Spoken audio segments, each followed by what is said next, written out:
గురవే నమః. అర్థభావన అర్థభావన గురించి ఏం గ్రహించిండ్రు? ఒక్కసారి సాధన గురించి ఏమైనా రిపీట్ చేస్తారా? మళ్ళీసారి అందరికి అర్థమైపోయిందా? సాధన గురువు గారు సాధన చేస్తారంటే ఎట్లా చేయిస్తారని చెప్పేసి 3-4 వాక్యాలలో లాస్ట్ టైం అనుకున్నాం కదా. అవును గురూజీ. అది క్లియర్ కట్ గా క్లియర్ గా ఇప్పుడు నిక్కచ్చిగా చెప్పగలుగుతారా, అటు ఇటు పోకుండా? గురువు గారితో సత్సంబంధాలు, అంటే గురువు గారిని ఫాలో అవడం వల్ల మనకు కలిగేటువంటి ఉపయోగాల్లో మొదటిది డైరెక్ట్ ఎక్స్పీరియన్సెస్ కలగడము, తర్వాత సుఖవంతమైనది, తర్వాత మూడవది అవ్యయం, ఒకసారి వస్తే అది ఎప్పటికీ పోనిది, వ్యయం లేనిది. అది పెరుగుతూనే ఉంటది. ఈ 3 అంశాలు. కానీ కేవలం ఒక్క విషయంలో మళ్ళా కింద పడిపోతాం. అంటే భావం అనే దశ ఉంది కదా, అది హైయెస్ట్ దశ. ప్రేమ అనేటువంటిదేమో 9 స్టేజెస్ ఉన్నాయి కదా. ఇవాళ ఆ టాపిక్ కూడా కవర్ చేస్తా, ఎందుకంటే కొందరికి ఆల్రెడీ నా పట్ల అట్లా కలుగుతున్నది. నేను ఇప్పుడు చెప్పా కదా, సాధకులకు మెల్లిమెల్లిగా మళ్ళీ మండే ఎప్పుడు వస్తుందని అంటున్నారు కొందరు. కొందరికి అసలు ఉండబట్టలేకపోతున్నా, ఎప్పుడు మీ దగ్గరకు వచ్చేద్దామని ఉన్నది అని అంటున్నారు. వచ్చేటట్టు కూడా కనబడుతున్నారు. ఇట్లా ఉంది కాబట్టి నేను దశలు చెప్తా ఇవాళ. 9 స్టేజెస్ ఉంటాయి కదా. సో మీకు అర్థమైపోతుంటుంది అనమాట ఎక్కడున్నాం మనం అని చెప్పేసి. ఒకటేమో అర్థమయ్యేది ఏంటిది, మనం సాధనలో ముందరికి పోతున్నామంటే ఒక అర్థం చేసుకునే విధానం ఏంటిది, ఎంతెంత మీకు ప్రకృతి పట్ల వైరాగ్యం వస్తుందో, మళ్ళీ ఎంతెంత మీకు గురువు గారి పట్ల లేకపోతే హరి గురువు పట్ల మీకు ఇది కలుగుతుందో, ఆసక్తి కలుగుతుందో ఒకటి అనుకున్నాం కదా. అవునా? సో మీరు చెప్పండి, ఇవాళ 9 స్టేజెస్ అనే టాపిక్ ని కవర్ చేస్తాం చేసి మళ్ళీ అర్థభావనలకు ముందుకు పోదాం. చెప్పండి, సాధన ఎట్లా ఉంటుంది అంటే, సాధన యొక్క స్వరూపం ఎట్లా ఉంటుంది?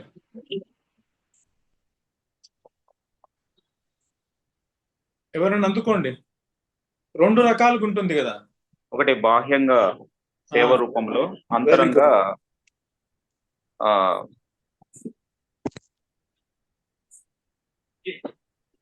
సాధనలో ముందుకు వెళ్తున్నామంటే ఏంటంటే ఇక్కడ రుచి తగ్గుతుంది, అక్కడ రుచి పెరుగుతుంది అన్నది ఒక పాయింట్. ఇవాళ సాధన అంటే ఆయన ఒకటి బాహ్యంగా ఒకటి అంతరంగంగా అంటున్నారు. Very good. బాహ్యంగానేమో సేవ రూపంలో, అంతరంగా అర్ధభావనతో ఉంటుంది. Very good. ఇంత సింపుల్ గా చేయడం నేర్చుకోవాలి. నేను చాలాసేపు ఎక్స్ప్లెయిన్ చేసి ఈ పాయింట్ తెచ్చే ప్రయత్నం చేస్తున్నాను. కాకపోతే మీకు అర్థభావన అంటే ఏంటిదో అర్థం కావాలి, సేవ అంటే ఏంటిదో అర్థం కావాలని అన్ని విషయాలు చెప్తున్నాను కదా. సేవ అంటే ఇప్పుడు మీరు ఈజీగా చెప్పగలుగుతారు. సేవ అంటే గురువు రుచిని అనుసరించి గురు తృప్తి కోసం చేసేటువంటి పరిచర్యను సేవ అంటారు. ఇట్లా ఇంత ఎక్స్ప్లెనేషన్ అయిన తర్వాత ఫైనల్లీ ఇట్లా ఒక్క వాక్యంలో చెప్పగలగాలి మీరు. అవునా? రైట్. అర్థభావనలు చేయడం అంటే ఏంటిదంటే, భగవంతుని యొక్క నామరూప గుణలీల ధామ పరికరాల్లో భగవంతుని యొక్క ప్రేమపూరితమైన గుణాలు ఏవైతే ఉన్నాయో ఆ గుణాలను మనము అనుసంధానం చేసుకోవడం కదా. సో ఆ గుణాలను అనుసంధానం చేసుకుంటే ఏమవుతుందంటే, ఆటోమేటికలీ ఆ గుణాలలో ప్రేమ ఉంది కాబట్టి మీ హృదయంలోకి పోయి అది బుద్ధితో అనుసంధానం చేసుకుంటుంటారు. మీకు జ్ఞాపకం ఉందా? ఎగ్జాంపుల్ ఇచ్చాను నేను. చెరుకుగడ మెషిన్ తో చెరుకుగడలో ఉన్న రసం పిండుకొని గ్లాస్ లో పోసుకొని తాగుతామన్నాను కదా. అట్లనే బుద్ధితోటి అర్థభావన చేస్తాము. ఆ అర్థభావన బుద్ధిలో వచ్చిన తర్వాత, స్ఫురించిన తర్వాత అది హృదయంలోకి వెళ్ళి ప్రేమలాగా కన్వర్ట్ అవుతుంది అనమాట. అంటే అర్థభావన ఉంది కదా, అర్థము ఇంకా emotion 2 sides of the same coin. అవునా? ఎమోషన్కి ఒక అర్థం ఉంది, అర్థానికి ఒక ఎమోషన్ ఉంది.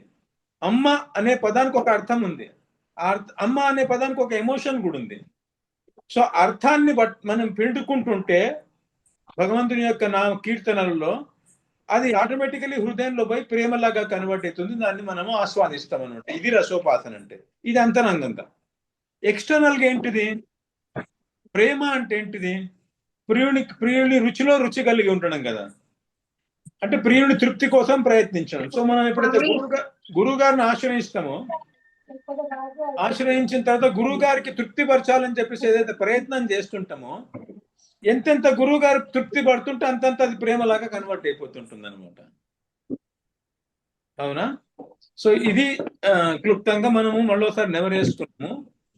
ఇప్పుడు నేను గురుదేవ్ అనే పదానికి అర్థభావన చేయించాను కదా, దానికి ముందు నేను మన లోపల కొంతమంది లోపల కొద్దిగా ఫాస్ట్ గా చేంజెస్ వస్తున్నాయి మన సాధకులలో.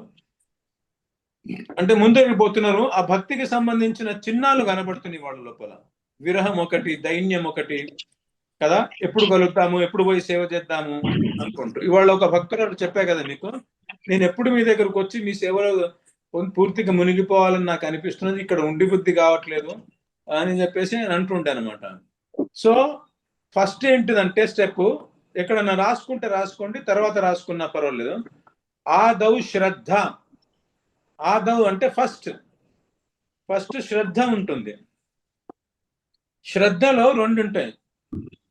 చైతన్య మహాప్రభు ఏమన్నారంటే శ్రద్ధలో విశ్వాసం ఉంటుంది.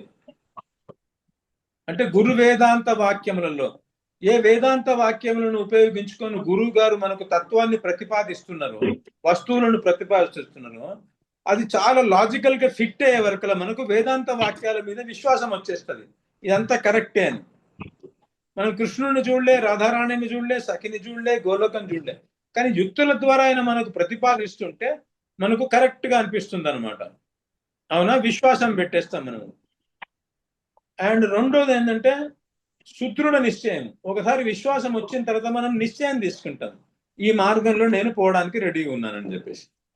ఇక నేను ఈ గురువు గారిని ఆశ్రయించి ఈ భగవద్భక్తి మార్గంలోకి నేను పోతానని సుదృఢమైన నిశ్చయం, ఏదో పైన పైనే కాదు, ఓ 15 నిమిషాలు ఉండి అటు తర్వాత పోవడం అట్లా కాదు, పూర్తిగా అట్లా ఉంటేనే సమర్పణ అవుతాం అనమాట, పూర్తి విశ్వాసం ఉంటేనే.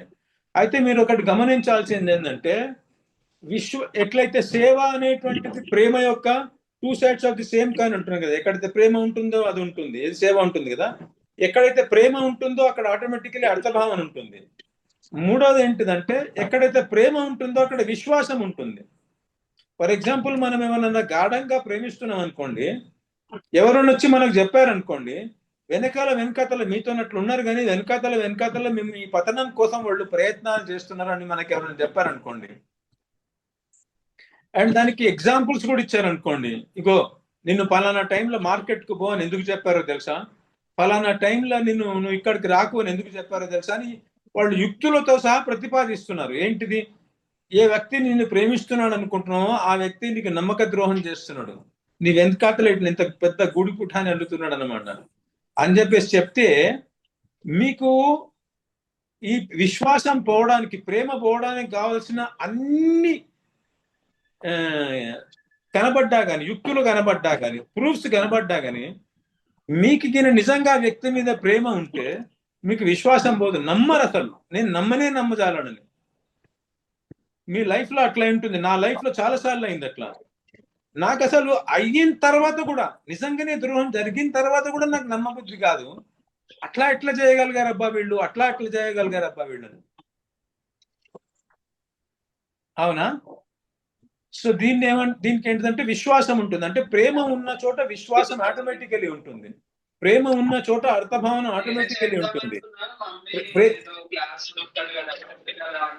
ఎక్కడి నుంచో మాటలు వినపడుతున్నాయి, ఎవరి దాంట్లో నుంచో, కొద్దిగా అది ఆఫ్ చేసుకోండి. ప్రేమ ఉన్న చోట ఆటోమేటికల్ ఏముంటుంది, ఎవరైనా ఒక్కళ్ళైనా కనీసం స్క్రీన్ ఆన్ చేసుకోండి, నాకు ఎవరు కనబడట్లేదు, సారీ ఇక్కడ కనబడుతున్నారు, అక్కడ కనబడరు అనమాట. సో ఇప్పుడు అర్థమైందా ఇవాళ మూడో పాయింట్ మీకు? ప్రేమ ఉన్న చోట అర్థభావన ఉంటుంది, ప్రేమ ఉన్న చోట సేవ ఉంటుంది అని లాస్ట్ టైం చెప్పుకున్నాం మనం. ప్రేమ ఉన్న చోట విశ్వాసం కూడా ఉంటుంది. దానికి విరోధంగా ఎన్ని ప్రూఫ్స్ మనకు దొరికినా కానీ విశ్వాసం, నేను మాత్రం నమ్మ, అసలు ఆ వ్యక్తి ఎలా చేస్తాడంటే నేను మాత్రం నమ్మ అని అంటుంటాం అనమాట. ఆశ్చర్యం వేస్తుంటుంది, ఏళ్ళు గడిచినా ఆశ్చర్యం వేస్తుంటుంది మనకు, ఇది ఇలా జరిగిందబ్బా, ఇలా జరిగిందబ్బా, ఏదో కారణం ఉంటుంటుంది అని చెప్పేసి అనిపిస్తుంది అనమాట. అవునా? ఎట్లాగైతే ప్రేమను పొందడం కోసము ప్రేమ యొక్క అభివ్యక్తి సేవలో ఉంటుంది కాబట్టి సేవ చేస్తాము గురువు గారి దగ్గరికి వెళ్ళి, గురువు గారికి సమర్పణ అయిపోయి. అవునా? అట్లాగే ఎట్లాగైతే ప్రేమ ఉన్న చోట అర్థభావన ఉంటుందో అర్థభావన చేసి ప్రేమను పొందుతాము మనము, సేవన చేసి ప్రేమను పొందినట్లే అర్థభావన చేసి పొందుతాము. అట్లనే విశ్వాసం పెట్టి ప్రేమను పొందుతాము. స్టార్టింగ్ లో మనం ఏంటిదంటే గురు వేదాంత వాక్యేషు సుదృఢ విశ్వాస అంటే మనకి యాక్చువల్లీ గురువు గారు ప్రేమ ఇస్తారా, అంతకన్నా శుద్ధి చేస్తారా, గోలోకాన్ని ఇదంతా అనుభవంలో లేదు. కానీ ఆ చెప్పే మాటలను బట్టి, ఆ యుక్తులను బట్టి, ఆయన యొక్క బిహేవియర్ని బట్టి, ఆయన యొక్క నిష్ఠను బట్టి మనకు కాన్ఫిడెన్స్ వచ్చేసింది. ఏది ఇంటలెక్చువల్ గా, ఎక్స్పీరియన్షియల్లీ ఇంకేం లేదు మనకు. అవునా? సో అందుకనే స్టార్టింగ్ లో ఏం పెడతామంటే ఆదౌ శ్రద్ధ అంటే గురు వేదాంత వాక్యేసు సుదృఢ విశ్వాస, సుదృఢమైన విశ్వాసం పెడతాం మనం. అనుభవంలోకి లేకుండా సుదృఢంగా విశ్వాసం పెట్టడం అంటే ఏంటిదంటే ఇక అక్కడి నుంచి జరగం మనం, ఏమైనా జరగం అక్కడి నుంచి. అవునా? రెండోది ఏంటిది? నిశ్చయం. నిశ్చయం అంటే ఇవాళ నుంచి ఈ మార్గాన్ని పట్టుకుంటారు, ఈయనను ఆశ్రయించి నేను ఈ మార్గాల్లో ముందరికి పోతే నిశ్చయం చేసుకోవడం. ఇది ఫస్ట్ స్టెప్. దీని గురించి ముందు కూడా చెప్పాను నేను. ఇవాళ విశ్వాసం మీద కొద్దిగా ఎక్కువ జోరు ఇచ్చాను అనమాట. అండ్ ఇదేంటిదంటే ఇట్లా మీరు చేసుకుంటూ పోతే ఫైనల్ గా మీకు ప్రేమ వస్తుంది కదా, అప్పుడు ఆ విశ్వాసం అనేటువంటిది మీ నేచర్ అయిపోతుంది.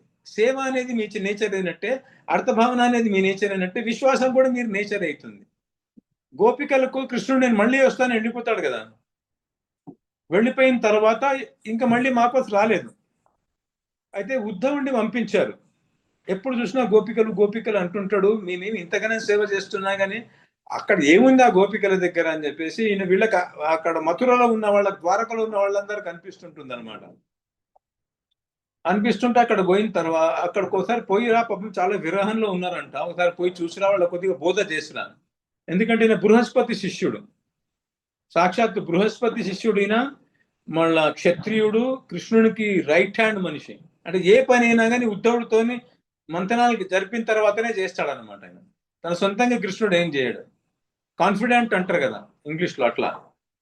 సో ఏమైనా సీక్రెట్ పనులు చేయించాలన్నా కానీ ఉద్ధవునితోనే చేయిస్తుంటాడు, ఎవ్వరికి తెలియకుండా.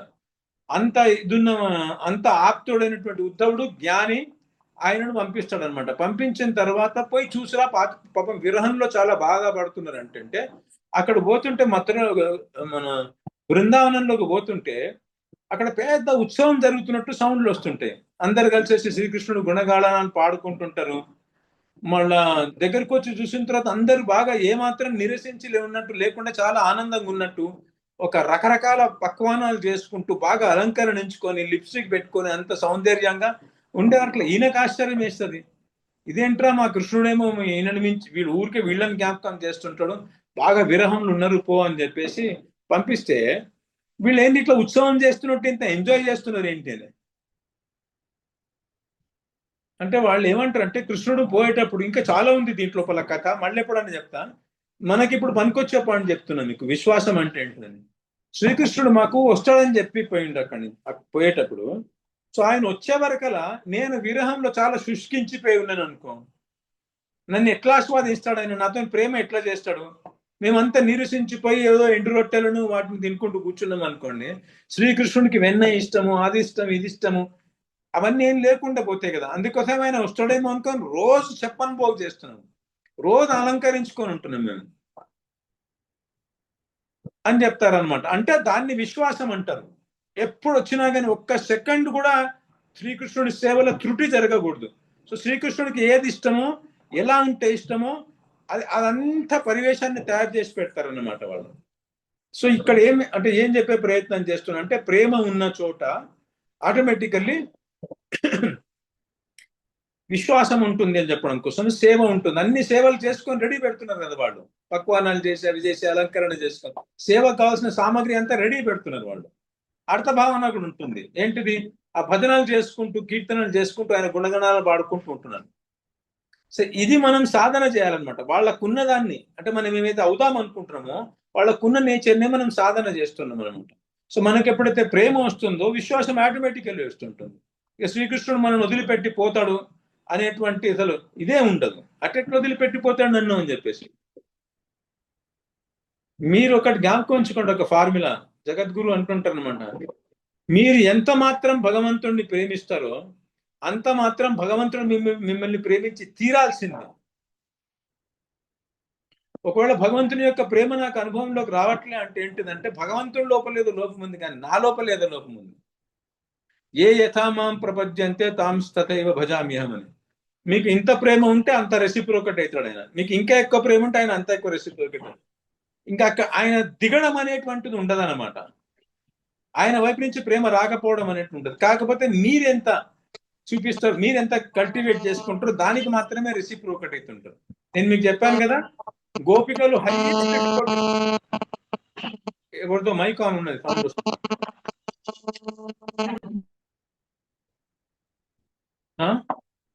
పని చేసుకోండి కొద్దిగా.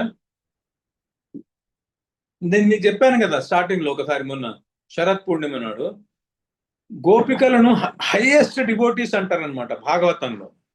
నారదుడు భక్తి సూత్రాలలో కూడా భక్తి గురించి కూడా రహితం కామనా రహితం ఇవన్నీ సూత్రం చెప్పేసి యథా బ్రజ గోపికానామం అని చెప్పేసి గోపికల యొక్క ఉదాహరణ ఇస్తాడు. అంటే వీళ్ళు హైయెస్ట్ డివోటీస్ కదా. కానీ రాసక్రీడ చేసేటప్పుడు కృష్ణుడు తన అసలైన స్వరూపం తన వాళ్ళ ముందరికి రాడు. వాళ్ళు ఒక బిందువునే తీసుకొస్తున్నారు కాబట్టి రాధారాణి దగ్గర నుంచి ఆయన కూడా బిందువులాగా అయిపోతాడు. సో మీరు ఎలా ఉంటే ఆయన రెసిప్రోకేట్ అయిపోతుంటాడు, అంటే ఆ విధంగా ఆయన అవుతుంటాడు అనమాట ప్రేమ. సో ఇప్పుడు మీరు సాధన చేసేటప్పుడు కూడా మీరు ఎంతెంత గురువుకి సమర్పణ అయిపోతే అంతంత మీకు ప్రేమ వస్తుంటుంది, అంతంత మీకు కృష్ణుడు ఎక్స్పీరియన్స్ లాగా రావడం మొదలెడతాడు. గురువు గారితో కనెక్షన్ మీద బేస్ అయి ఉంటుంది అదంతా. గురువు గారితో కనెక్షన్ కాగానే ఆయన దగ్గర నుంచి ఫ్లో అవుతుంటుంది కదా, అది మీకు వచ్చేసింది కదా, దాన్ని ఆస్వాదించడానికి ఆయన కంపల్సరీ వచ్చేస్తాడు, రెసిప్రోకేట్ అవుతాడు అనమాట. సో ఆదో శ్రద్ధ అయిపోయింది. శ్రద్ధ అయిపోయిన తర్వాత నెక్స్ట్ స్టెప్ ఏంటిది, సెకండ్ స్టెప్ అంటే సాధు సంఘం. అంటే గురువు గారితోని సంఘం చేయడం, గురువు గారిని ఆశ్రయించడము, గురువు గారి దగ్గర ఉండడము, పరిచర్య చేయడము, గురువు గారి దగ్గరకి సేవ చేయడము, అర్థభావన నేర్చుకోవడం, సేవ చేయడం, అర్థభావన చేసుకొని ఉపాసన చేయడం, రసోపాసన చేయడం. ఇది మీకు చెప్పాను కదా, అవునా.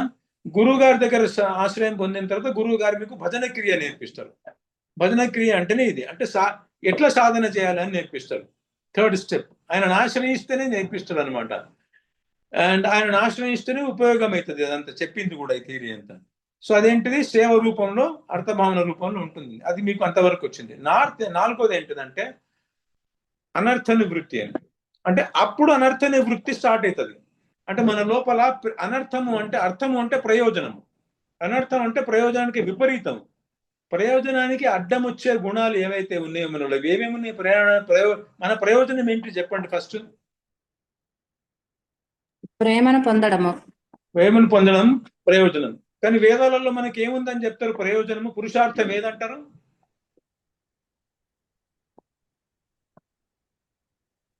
మీరు పూజలు చేసేటప్పుడు ఏమంటారు బ్రాహ్మణులు మీకు? సిద్ధి అర్థం అంటారు. ఏం సిద్ధి అర్థం?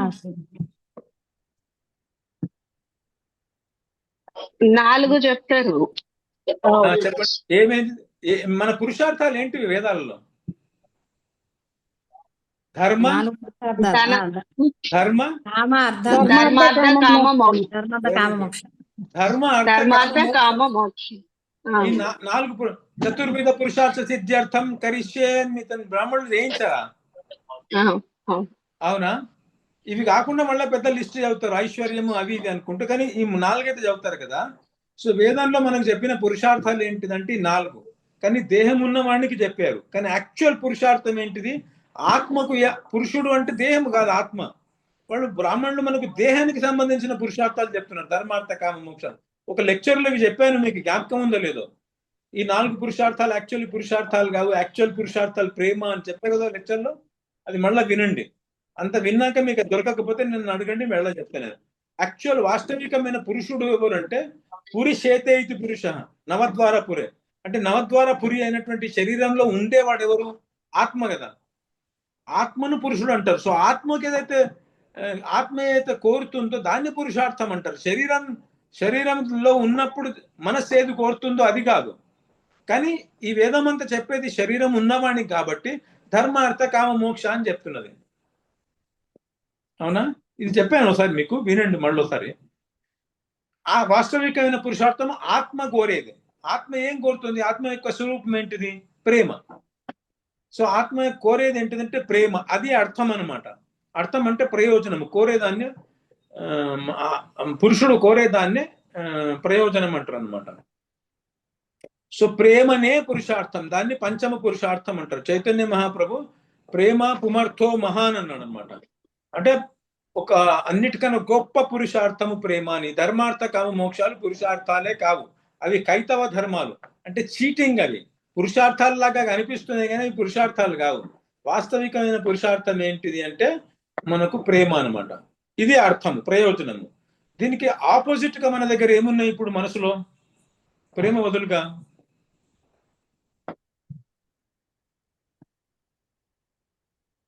చెప్పండి ఎవరైనా. మన దగ్గర ఏముంది ఇప్పుడు ప్రేమ బదులు మనస్సులో?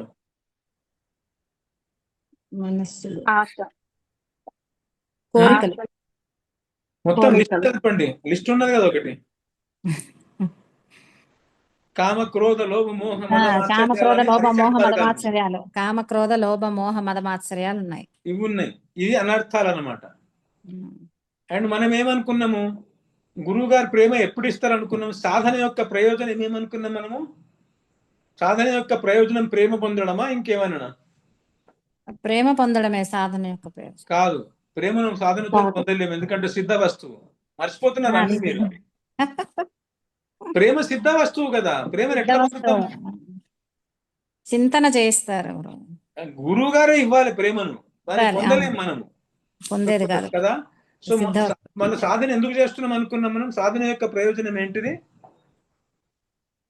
అది చింతన, మార్గము, అంతఃకరణ శుద్ధి. దైవ మార్గము, గురుదేవునితో దైవ అంతఃకరణ శుద్ధి గురించి. అంతఃకరణ శుద్ధి గురించి. అంతఃకరణ శుద్ధి అని ఒక్క వాక్యంలో ఒకటే వర్డ్ చెప్పాలని అంతఃకరణ శుద్ధి.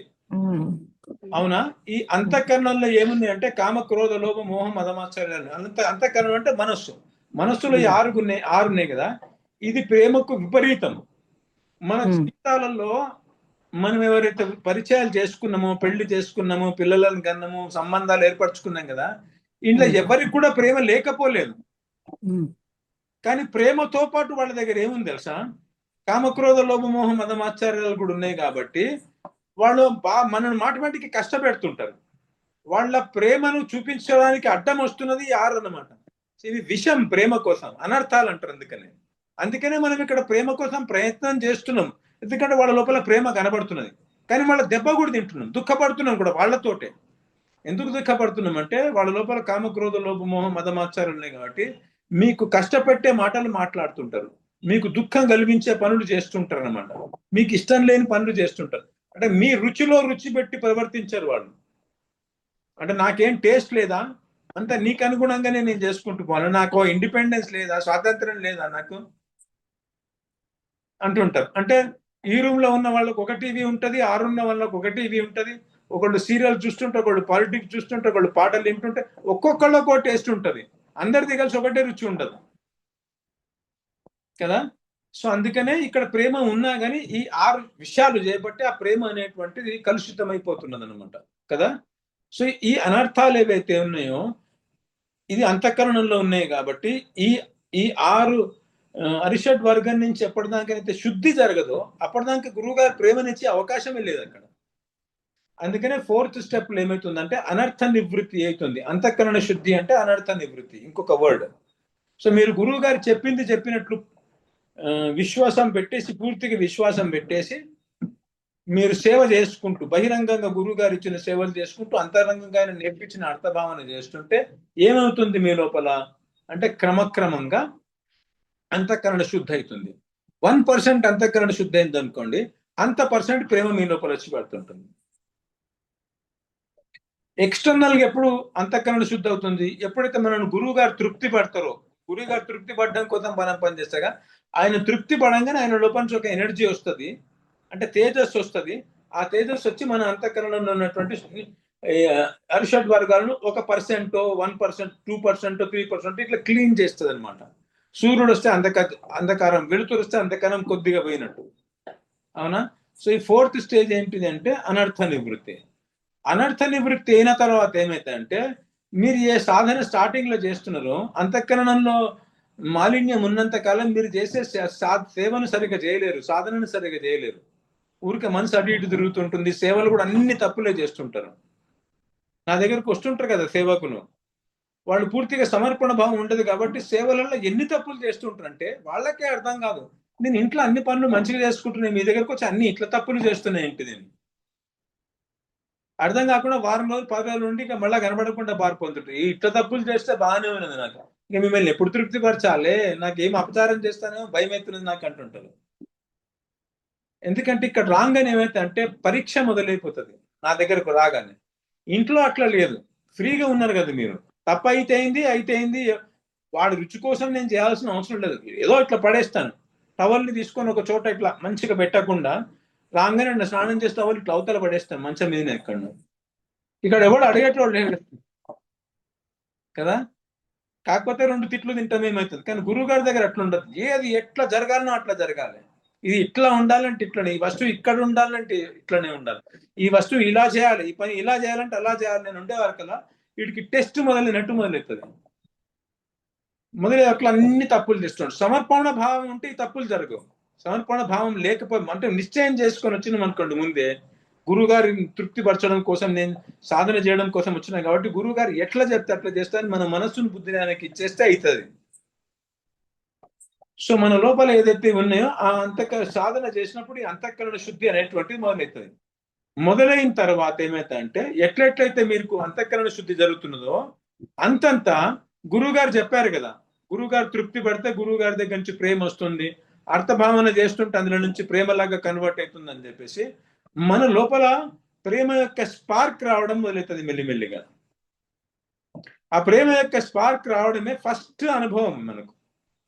అటు తర్వాత మన లోపల గురువు గారికి ఇంకా సేవ చేయాలి, గురువు గారిని సుఖపెట్టాలి, భగవంతుని గుణగానాలను నిరంతరం మనం చేయాలి అనుకుంటూ మన లోపల పెరుగుతుంది. ఇక్కడ వైరాగ్యం కలుగుతుంది, ఇక్కడనేమో మనకు రుచి పెరుగుతుంది అని మనం ముందు చెప్పుకున్నాం కదా.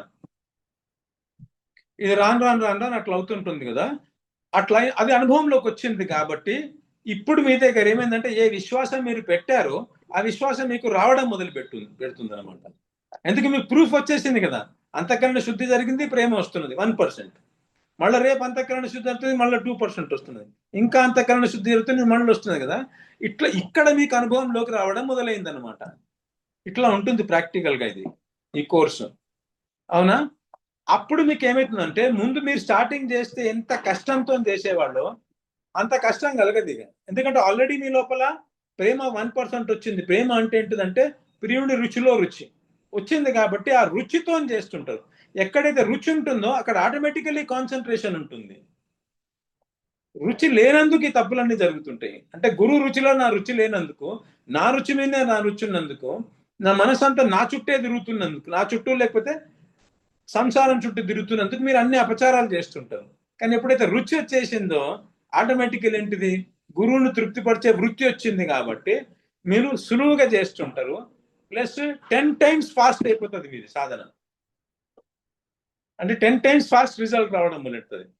అట్లా చేయంగా ఏమొస్తాయంటే నిష్ఠ వస్తుంది. సారీ, అనర్థ నివృత్తి తర్వాత మీకు ఎప్పుడైతే అనుభవం వచ్చిందో, అనుభవం వచ్చిన తర్వాత నిష్ఠ వస్తుంది. ఏంటిది, ఇది ఎంత కరెక్టే అని గురువు గారు చెప్పింది నేను ఎక్స్ప్లెయిన్ చేసా కానీ పదాన్ని ఉపయోగించలేదు. కాన్ఫిడెన్స్ వచ్చేస్తుంది కదా, దాన్ని నిష్ఠ అంటారు. ఆ నిష్ఠ వచ్చిన తర్వాత ఇక మీరు షేక్ గారిగా, నిష్ఠ రానంత వరకు అసలు నేను చేయగలుగుతానా లేదా, ఇది కరెక్టేనా కాదా, ఇట్లా అవుతుంటుంది అనమాట. ఏది అనర్థాలు ఉన్నందుకు చేయబుద్ధి కాక. ఒకసారి మీకు అనుభవంలోకి వచ్చిన తర్వాత నిష్ఠ వచ్చిన తర్వాత ఇక మీరు ఆ మార్గంలో ఫిక్స్ అయిపోతారు ఓ రకంగా. అక్కడి నుంచి ఫాస్ట్ మూవడం మొదలవుతుంది. ఫెయిత్ అనేది, శ్రద్ధ అనేటువంటిది, విశ్వాసం అనేటువంటిది ఎక్స్పీరియన్షియల్లీ ఫస్ట్ టైం వస్తుంది ఆ నిష్ఠ దశలో. ఆ నిష్ఠతో చేసుకుంటూ పోతే ఏమైందంటే రుచి అనే స్టేజ్ వస్తుంది. రాను మీకు అంతఃకరణ శుద్ధి జరిగి ఇట్లా ప్రేమ వస్తున్న కొద్దీ రుచి మెల్లిమెల్లిగా పెరుగుతుంది అనమాట. ఆ రుచి ఇంకా చేయంగా ఏమవుతుందంటే ఇంకా 10 times ఫాస్ట్ అవుతుంది, అది 100 times ఫాస్ట్. నిష్ఠ వచ్చిన తర్వాత 10 times ఫాస్ట్ అయితే, రుచి వచ్చిన తర్వాత 100 times ఫాస్ట్ గా జరుగుతుంది మీ సేవ, అవునా. మళ్ళా ఆ రుచితోటి మళ్ళీ అట్లా చేసుకుంటూ పోతే ఏమవుతుందంటే మళ్ళీ ఒక దశ వస్తుంది, ఒక పాయింట్ వస్తుంది. మళ్ళా ఆ పాయింట్లో ఏమవుతుందంటే ఆసక్తి వస్తుంది. ఆసక్తి అంటే ఇక అది నేను విడిచి ఉండలేనని చెప్పేసి. రుచి అంటే ఏంటిదంటే మీకు ఒక ఉదాహరణ ఏమేమంటే, ఫర్ ఎగ్జాంపుల్ మీరు మీ పిల్లల కోసం ఒక వస్తువుని తెచ్చిపెట్టారు అనుకోండి, లేకపోతే ఎవరో ఒకళ్ళు మీకు ఒకటి ఇచ్చేసి లడ్డు, ఇప్పుడు మనకు దీపావళి టైంలో స్వీట్లు తెచ్చిస్తుంటారు. నిన్న నాకు ఎవరో స్వీట్ తెచ్చిచ్చారు ఎక్కడి నుంచో పేడను, అది అమృతం తిన్నట్టు ఉన్నది ఆ స్వీట్. ఎక్కడి నుంచి ఎంత బాగా ఎవరు చేశారబ్బా అనుకున్నాను నేను. సో అట్లాంటిది ఏమైనా మనకు వస్తే ఏమవుతుందంటే దాని మీద ఒక తిన్నాక రుచి ఏర్పడినాక ఏమవుతుందంటే ఆఫీస్కి పోయే ముందర డబ్బా తీసి ఒకటి నోట్లు వేసుకుంటాం, ఆఫీస్ నుంచి వచ్చిన తర్వాత మళ్ళీ డబ్బా తీసి నోట్లు వేసుకుంటాను, అవునా? సాయంత్రం డిన్నర్ తిన్న తర్వాత మళ్ళీ ఒకసారి నోట్లు వేసుకుంటాను, మళ్ళీ పడుకునే ముందర ఫ్రిడ్జ్ దగ్గర నీళ్లు తాగడానికి పోయి అది ఉందని జ్ఞాపకొచ్చి మళ్ళీ డబ్బా దగ్గర చోసారి వేసుకున్నాం. అంటే రుచి వచ్చిన తర్వాత ఏమవుతుందంటే మీకు గురువు గారు సాధన చేయండి, సేవ చేయండి అని చెప్పాల్సిన అవసరమే లేదు. మీ అంతలో మీకే ఇటుపోకుంటూ గురువు గారు ఏమన్నా కావాలన్నా, అటొచ్చుకుంటూ గురువు గారు ఏమన్నా కావాలన్నా. మా దగ్గర వాడు వచ్చేవాడు అనమాట, ఇక్కడ స్వామినారాయణ గురుకుల్లో చదువుకున్నాడు. చాలా ఆశ్చర్యం వేసేది వాడిని చూస్తే. కూరగాయలు తరగడం అన్ని పెట్టేసి పలానా వాడు వేణు వండుతాడంటే తరిగిన తర్వాత తనని రెస్ట్ తీసుకో, అతనికి అదే డిప్రెషన్ పేషెంట్, రెస్ట్ తీసుకో అంటే అది చేసేసి నా దగ్గరకు వచ్చారు. గురువు గారు నైవేద్యం పెట్టడానికి 20 నిమిషాలు టైం ఉంది, పడుకోండి కొంచెం మసాజ్ చేస్తాను. ఇక్కడ మసాజ్ చేసిన తర్వాత నైవేద్యం పెట్టిన తర్వాత గురువుగారు ఫ్రీ అయినా కొద్దిగా తలకు మాలి ఏమైనా చేయాలని అనేటోడు. అంటే ఒక్క మాటికి రూమ్ లోకి వచ్చేట్టు గురువు గారు ఫ్రీ ఉన్నా ఏమైనా సేవ చేయాలన్నా. నేను ఎంత ఆశ్చర్యపోయిందంటే ఎక్కడ దొరికింది నీకు ఈ ట్రైనింగ్ అని. నేను ఎంత బోధ చేసినా ఎవరికి అవ్వట్లేదు, నీకు ఇంత న్యాచురల్గా ఎందుకు వచ్చిందని చెప్పేది. అంటే నేను మా తాత దగ్గర ఇవన్నీ చిన్నప్పటి నుంచి వినేటోడిని, అది ఇదేదో చెప్పాడు, రామాయణము భారతము భక్తుల స్టోరీలు అన్ని చెప్పేటోడు అని చెప్పేసి. సో అట్లా దాన్ని రుచి అంటారు అనమాట. అంటే మాటికి ఇట్లా స్వీట్ తినబుద్ధి అయినట్టు, మాటికి కొద్దిగా చుడువా నోట్లు వేసుకోబుద్ధి అయినట్టు, మాటికి భగవంతుని నామం తీసుకోబుద్ధి అవుతుంటుంది, మాటికి గురువు గారి దగ్గరికి పోయి ఇంకేం సేవ ఉంది అని. సేవ లేకపోతే ఎట్లా విఫలత వస్తుంటుంది అనమాట. మళ్ళీ నేను ఎప్పుడు మళ్ళీ నెక్స్ట్ సేవ గురువు గారికి ఎప్పుడు చేస్తా అని అనిపిస్తుంటుంది, ఓ విరహం లాగా అనిపిస్తుంది. ఈ దశ దాటిన తర్వాత ఏమైందంటే ఆసక్తి అనే దశ వస్తుంది. ఆసక్తి అంటే అది లేకపోతే ఉండలేకపోవడం. మీరు కొత్తగా పెళ్ళైన వాళ్ళను టీవీ సినిమాలలో చూపిస్తుంటారు, వాళ్ళు ఆఫీస్కి అసలు ఆఫీస్కే బుద్ధి కాదు వాళ్ళకు, అవునా? ఆఫీస్కి పోయినాక దారిలోనే ఉన్నప్పుడే ఫోన్ వచ్చేస్తుంది, చేరిండ్రా లేదా అని చెప్పేసి. చేరినాక 15 నిమిషాలకు మళ్ళీ ఫోన్ వస్తుంది. అంటే వదిలి ఉండలేకపోవడం అనమాట. మీకు అర్థమయ్యేటట్టు ఒక ఉదాహరణ ఇస్తున్నాను.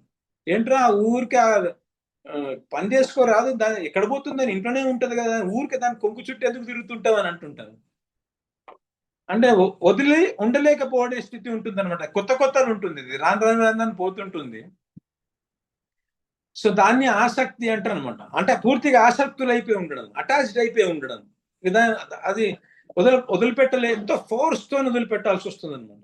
ఏదో ఈ గత్యంతరం లేదు, ఆఫీస్లో రోజు లేట్ పోతుంటే బాస్ మనల్ని తీసేస్తాడు కాబట్టి పోవడం, కానీ అదర్వైజ్ వదిలిపెట్టాలంటే ఇష్టం ఉండదు కదా. దాన్ని ఆసక్తి అంటారు. అదే అక్కడ లోకంలో అట్లా ఆసక్తి ఉందంటే ఇక్కడ కూడా ఆసక్తి ఎట్లా ఉందంటే, గురువు గారు ముందర కనబడకపోతే ఒక్క సెకండ్ ఉండలేము మనం, గురువు గారి సేవ లేకపోతే ఒక్క సెకండ్ ఉండలేము మనం, హరినామం లేకపోతే ఒక్క సెకండ్ ఉండలేము, హరి యొక్క దివ్య గుణాలను అనుసంధానం చేసుకోలేకుండా ఒక్క సెకండ్ ఉండలేము. లౌకికమైన వార్త చెవుల మీద పడితే ఎట్లుంటుందంటే ఓ పెద్ద సుత్తి తీసుకొని చెవి మీద కొట్టినట్టు అనిపిస్తుంటుంది. ఎరా బాగున్నావా అని ఎవరైనా అన్నారు అనుకోండి, మా పిల్లవాడు అమెరికాలో అని ఏదో వార్త చెప్పబోతున్నాను అనుకోండి, లౌకిక వార్త. ఇప్పుడేమో గంటలు కూర్చొని వింటుంటాం కదా, అప్పుడు మనకి ఏమనిపిస్తుంది అంటే లౌకిక వార్త వినిపిస్తే ఒక సుత్తి తీసుకొని చెవి మీద పడాలని కొట్టినట్టు అనిపిస్తుంది అనమాట, గుయ్యమన్నట్టు అనిపిస్తుంది. అంటే అసలు వినబుద్ధి కాదు, అది అంత జుగుప్స కలుగుతుంది ప్రకృతికి సంబంధించిన విషయాల మీద.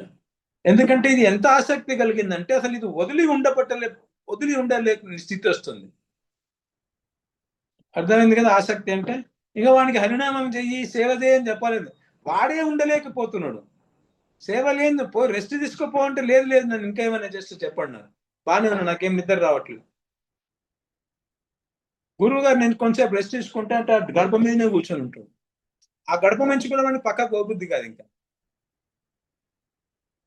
అర్థమైంది కదా ఆసక్తి అనే దశ. దాని నెక్స్ట్ దశ ఏమొస్తుందంటే భావదశ వస్తుంది. భావదశ అంటే ఎప్పుడు గురువుగారు సేవ చేస్తుంటే చాలా అష్టసాత్విక వికారాలు వస్తుంటాయి. రోమాలు నిక్కబరుచుకోవడము, కళ్ళలో నీళ్లు రావడము, గురువుగారి దర్శనం కావడంగానే ఆయన కృపానుభూతి కలిగి ఆయన మనకు ఒక్కసారి స్టన్ అయిపోవడము, భగవంతుని నామం తీసుకున్నప్పుడు ఇక విరహంతో తట్టుకోలేక శరీరం అంతా కంపించిపోయి ఫెయింట్ అయిపోవడం, ఇట్లాంటి దశలన్నీ వస్తుంటాయి అనమాట. ఆ అష్టసాత్విక వికారాలు ఏమనేవి అవి భావానికి అభివ్యక్తి. అది 8th స్టేజ్, అవునా? అది వచ్చిందంటే ఇక ప్రేమ యొక్క ఫస్ట్ కిరణం మీకు దాకినట్లే. కానీ అది కూడా దేనికి వస్తుంది? మనస్సుకే వస్తుంది. ఈ అన్ని దశలు కూడా మనసులోనే ఉంటాయి. ఈ భావ దశ వచ్చినా కానీ, ఆ పాయింట్ చెప్పడానికి ఇవన్నీ కవర్ చేస్తున్నాను నేను. మీరు అంత స్టేజ్కు పోయినా కానీ, భావదశకు పోయినా కానీ, గురుగారికి దుఃఖం కలిగించేది, కష్టం కలిగించేది, గురుగారి రుచికి విపరీతమైన ఒక్క పని చేశారనుకోండి, అంత దూరం పైన కూడా మళ్ళీ పడాలి మన కింద పడిపోతుంది. సో ఈ ఒక్క విషయంలో జాగ్రత్తగా ఉండాలి. ఎంత ఒళ్ళు దగ్గర పెట్టుకొని ఉండాలి గురువు దగ్గర అంటే, ఆయనకు కష్టం కలిగించేది, ఆయనకు ఎదురుగా ఆయన పట్ల అసూయ కలగడం కానీ, ఇట్లాంటి ఏ నెగటివ్ భావం రావద్దు అనమాట. ఎప్పుడు చూసినా ఆయనకి ఏం చేస్తే అనుకూలమవుతుంది, ఆయనను ఎట్లా సుఖపెట్టాలి, ఆయన కోరికల్ని నేను ఎట్లా తీర్చాలి, ఈ సేవను ఎట్లా నిష్పన్నం చేయాలి. ఆయన కోరిక అంటే భగవంతుని యొక్క సేవ ఉంది కదా, ఈ సేవను నేను ఎంత బాగా నిష్పన్నం చేయాలి. ఆయన రూమ్ల నుంచి బయటకు వచ్చి చూసేట్లు అన్ని సేవలు జరిగి రెడీ ఉండిపోవాలి. చెప్తే చేయడం కాదు, మనంతలో మనమే చేయడం ఉత్తమాధికారి, చెప్తే చేయడం మధ్యమాధికారి, చెప్పినా కానీ చేయకపోవడం ఉంది కదా, తన సొంత బుద్ధితో చేయడం వీడు అధమాధికారి. వీడు తొందర పడిపోతాడు, ఎప్పుడప్పుడు ఆశ్రమం నుంచి బయటపడతాడు. అవునా?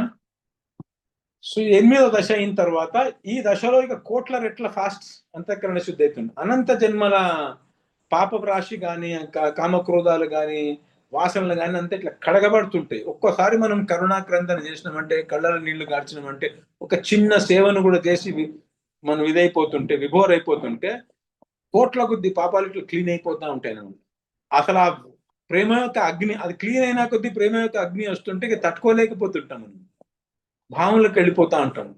ఎందుకంటే ఇది క్లీన్ అవుతున్నది, ప్రేమ వస్తున్నది. ఈచ్ టైం ఎట్లా వస్తున్నది? మిలియన్ టైమ్స్ ఎక్కువ అవ్వుకుంటూ వస్తున్నది. ఏదో 1 వోల్ట్ నుంచి తర్వాత 4 వోల్ట్స్ ముట్టడం కాదు, 1 వోల్ట్ నుంచి ఒక్కసారి 440 వోల్ట్ డైరెక్ట్ ముట్టినట్టు అవుతున్నది. శరీరం తట్టుకోలేకపోతుంటుంది ఆ విరహాగ్నిని. అందుకనే ఫెయింట్ అయి కింద పడిపోతుంటారు అనమాట. ఆ భావంలోకి వెళ్ళిపోతుంటారు, ఎంతో కష్టంతో కిందికి వస్తుంటారు మళ్ళీ వాళ్ళు, అది తట్టుకోలేరు. సో తర్వాత పూర్తిగా అంతఃకరణ శుద్ధి అయినాక అప్పుడు 9th స్టెప్ వస్తుంది, ప్రేమ. ఆ ప్రేమ దేనికి వస్తుంది? మనసుకా, ఆత్మకా? ఆత్మకు వస్తుంది ప్రభుజీ. ప్రేమ ఆత్మకు వస్తుంది. ఎందుకంటే ప్రేమ అనేది కేవలం ఆత్మని ఆత్మ యొక్క గుణం కాబట్టి, ఆత్మ యొక్క గుణం కాబట్టి ఆత్మకే వస్తుంది. ఆ ప్రేమ అనేటువంటిది భగవంతుని యొక్క స్వరూప శక్తి. దానికి కూడా ఇంత విరహం ఉంటది, దానికి కూడా మిలియన్స్ ఆఫ్ వోల్ట్స్ వచ్చి కరెంట్ తాకినట్లు అవుతుంటది. కానీ ఆ స్వరూప శక్తిని ధరించుకుంటూ సేవ చేస్తుంటాం. ఈ మనసుకు కొద్దిగా దాకినా కానీ తట్టుకోలేక కింద పడిపోతుంటాం అన్నమాట. ఈ శరీరాన్ని తట్టుకోలేదు దాన్ని, అందుకని ఈ శరీరానికి ప్రేమ ఇవ్వలేము. సో ఫస్ట్ 8 స్టెప్స్ అన్ని దేనికి జరుగుతున్నాయి? ఆదౌ శ్రద్ధ, తతో సాధు సంఘ, తతో భజన క్రియ, అనర్థ నివృత్తి, దేహానికి, మనస్సుకు జరుగుతున్నాయి ఇవన్నీ. మనస్సు 8. అవునా? 9వ దేనికి జరుగుతున్నది? ఆత్మ జరుగుతున్నది. ఇవి 9 స్టెప్స్ అన్నమాట. ఈ స్టెప్స్ మనస్సుకు కలుగుతుంది, ఆత్మ కలుగుతుందని వ్యత్యాసం ఎలా తెలుస్తుంది ప్రభుజీ? మీకు ఆత్మ కలిగినప్పుడు నేను చెప్పే కదా, మీకు వెంటనే మీకు స్వరూప శక్తి రాగానే మీకు మీ స్వరూపం దొరికిపోతుందని చెప్పే కదా. మీకు ఇంకా గోలోకాన్ని ఉండిపోతారు, ఇక్కడ ఉండరు. అప్పుడు ప్రేమ ఎప్పుడైతే గురువు గారు ఇస్తారో, మీకు గురువు గారు ప్రేమ ఇచ్చినప్పుడు మీకు గోలోక దర్శనం కూడా ఇస్తారు, రాధాకృష్ణ దర్శనం కూడా ఇస్తారు, మీకు సఖీ రూపం ఇస్తారు, తను కూడా సఖీ రూపంలో కనబడుతుంటారు. ఇవన్నీ దర్శనం అయిపోతుంది, అది ఇన్స్టెంట్ గా జరుగుతుంది. ఇక్కడ ఏం జరుగుతున్నది? ఫస్ట్ 1 యూనిట్ పర్ డే జరుగుతున్నది. నిష్ఠ వచ్చిన తర్వాత 10 యూనిట్స్ పర్ డే జరుగుతున్నది. రుచి వచ్చిన తర్వాత 100 యూనిట్స్ జరుగుతున్నది. ఆసక్తి వచ్చిన తర్వాత 1000 యూనిట్స్ జరుగుతున్నది. ఇక్కడ క్రమక్రమంగా ప్రోగ్రెస్ అవుతున్నది. ఎప్పుడో ఒకసారి అనంతమైన జన్మల తర్వాతనో, 10 కోట్ల జన్మల తర్వాతనో, నెక్స్ట్ జన్మలను, ఈ జన్మలను వస్తుంది, మెల్లిమెల్లిగా పోతుంటుంది. ప్రేమ ఇన్స్టెంట్ గా వస్తుంది. అంటే ఏ క్షణం అయితే వచ్చిందో అదే క్షణం మీకు ఇవన్నీ కనబడిపోతాయి. అయిపోయింది ఇక మీ పని, ఇక్కడ భగవద్ దర్శనం అయిపోయింది ఇక మీకు. అక్కడి నుంచి మాత్రమే ఇక పడడం ఉండదు. నస పునరావర్తతే, నస పునరావర్తతే, యద్గత్వా న పునర్నన్ను, యద్గత్వా. ఒకసారి పోయిన తర్వాత మళ్ళీ వాపస్ రావడం ఉండదు.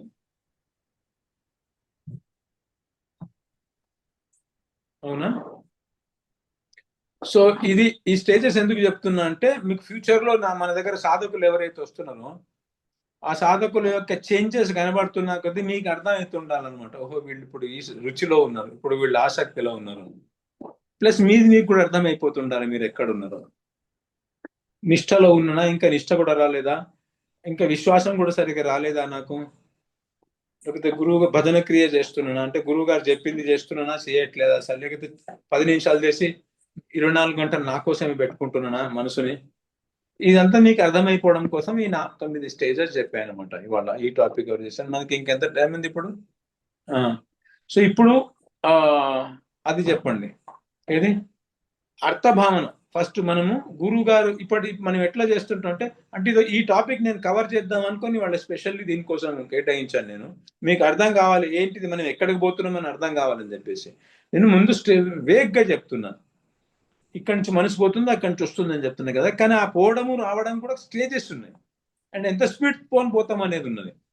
మీరు ఇంకా శ్రద్ధ స్టేజ్ లోనే ఉన్నారు అనుకోండి, అంటే పూర్తిగా విశ్వాసం పెట్టలేదు, నిశ్చయం తీసుకోలేదు అనుకోండి మీరు, అవునా, చాలా స్నేల్ పేస్ మీద పోతుంటుంది.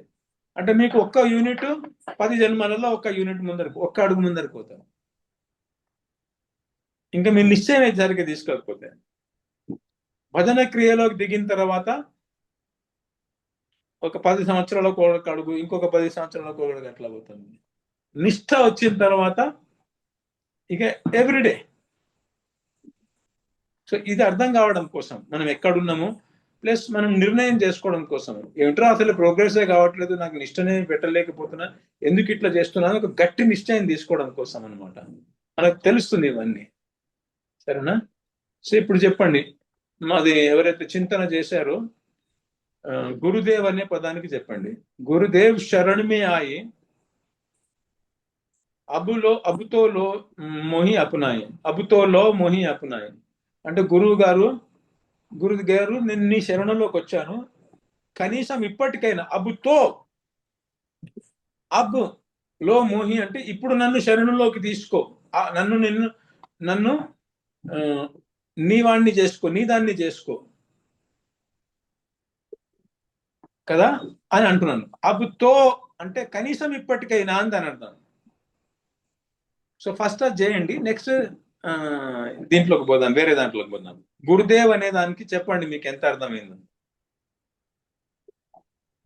గురుదేవ్ అని ఎందుకు అంటున్నాను? హరియే గురువు, గురువే హరి కాబట్టి మనకి డైరెక్ట్ సిద్ధదేహము సాధకులకు ఉండదు కాబట్టి ఫస్ట్ గురువే ఇవ్వాలి మనకి. ఆ సిద్ధదేహాన్ని గురువే ఇవ్వాలి కాబట్టి ఆ గురువు మనకి హరియే గురువు రూపంలో వస్తున్నాడు. ఇక్కడ గురువుకి హరికి తేడా లేదనమాట. అందుకనే గురువుని దేవుడుగా, దేవుడే గురువు, గురువే దేవుడు. నెక్స్ట్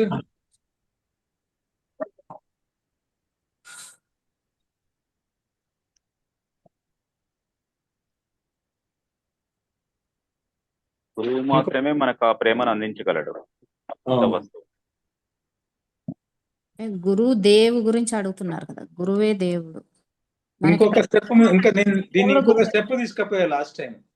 ఇదేమో గురువు గురించి చెప్తున్నారు మీరు, కానీ మీ లోపల నుంచి ఆయన పట్ల ఆయనకు సరెండర్ కావాలంటే, ఆయనకు శరణాగతి పొందాలంటే, లేకపోతే ఆయన మీద మనం నిశ్చయం తీసుకోవాలి అంటే ఇంకా వేరే జ్ఞానం ఉండాలి మీకు. ఆయన గురువు గారు ఇట్లా అట్లా అని చెప్పేసి కరెక్టే ఉన్నది, అది ఇది పుస్తకాలలో విన్నట్టున్నది అది, కానీ లోపల నుంచి రావాలంటే ఏం ఫీలింగ్ రావాలి మీకు?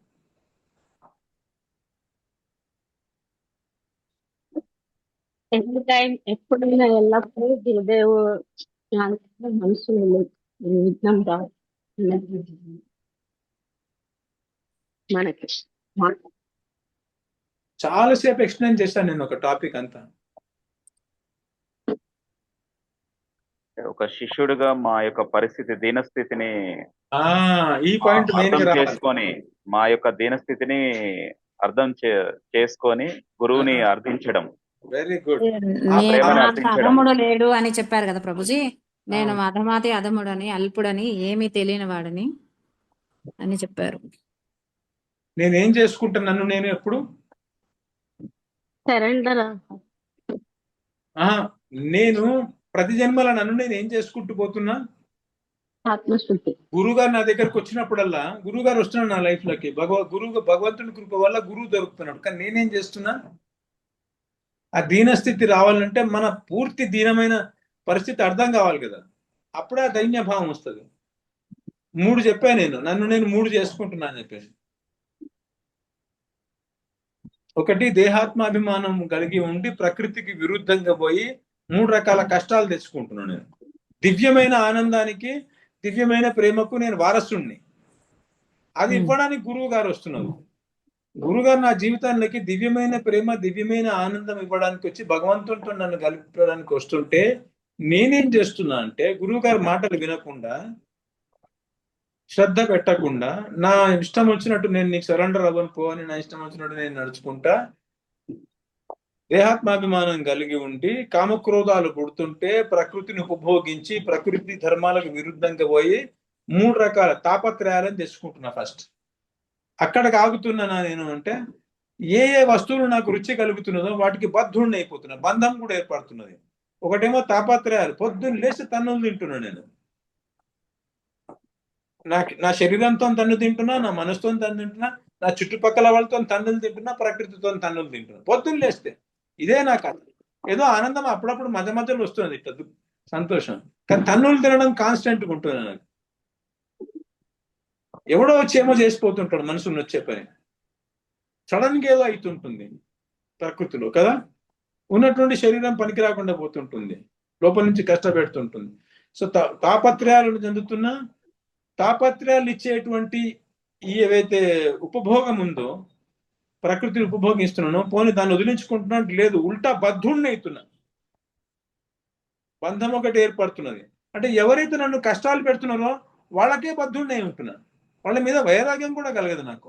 ఏవి తినడం వల్ల, ఏది ఉపభోగించడం వల్ల నాకు ఇన్ని తన్నులు పడుతున్నాయో దాన్ని వదలలేకపోతున్నా, దానికి బద్ధుణ్ణి అవుతున్నా. ఈ ప్రకృతి ఇన్ని కష్టాలు పెడుతున్నది, ఈ ప్రకృతి నుంచి బయటపడాలనిపించట్టే నాకు, దీనికి కూడా బద్ధుణ్ణి అవుతున్నా. అంటే నాకు కష్టం, నేను తాపత్రయాలను చెందుతున్నా, తాపత్రయాలు ఇచ్చే వాటన్నిటికీ ఇంకా బద్ధుణ్ణి అవుతున్నా. 2 అంటే అంత దీనమైన స్థితి.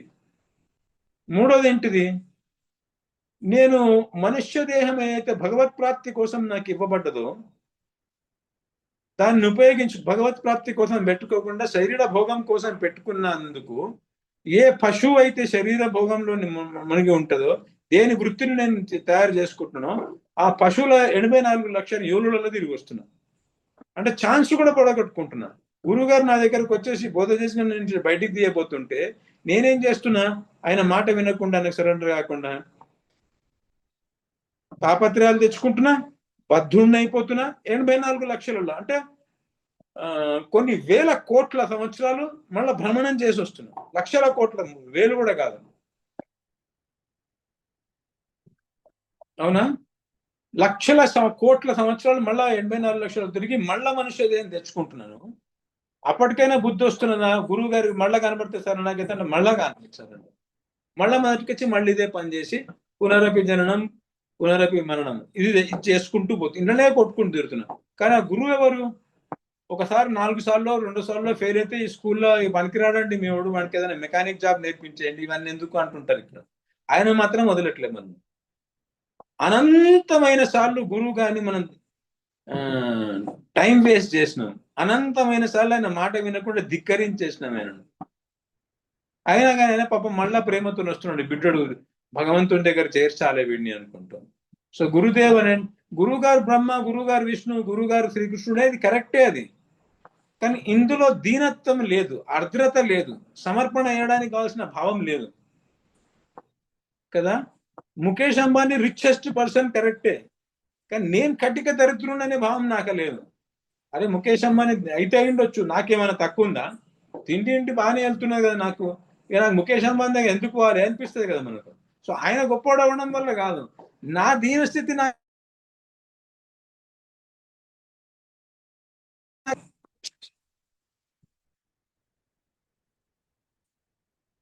సో ఈ దీన స్థితిలో ఉంటేనే మనము ఆ దీనంతో గురువు గారిని అట్లా అంటామండి, గురువా నువ్వు ఇట్లాంటి వాడివి అని.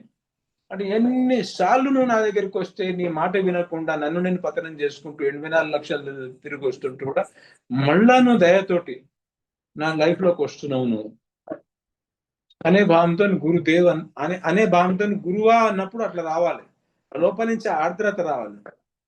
నువ్వెంత నువ్వెక్కడున్నావు, నేనెంత నీచుణ్ణి, ఎంత అధముణ్ణి, నువ్వేమి ఇవ్వడానికి వస్తున్నావు, నేనేం చేసుకుంటున్నాను. నేను 14 లోకాల నుంచి బయట పెట్టేసి అనంత పరిమాణం కలిగినటువంటి ఆనందం ఇవ్వడానికి తలుచుకున్నాను.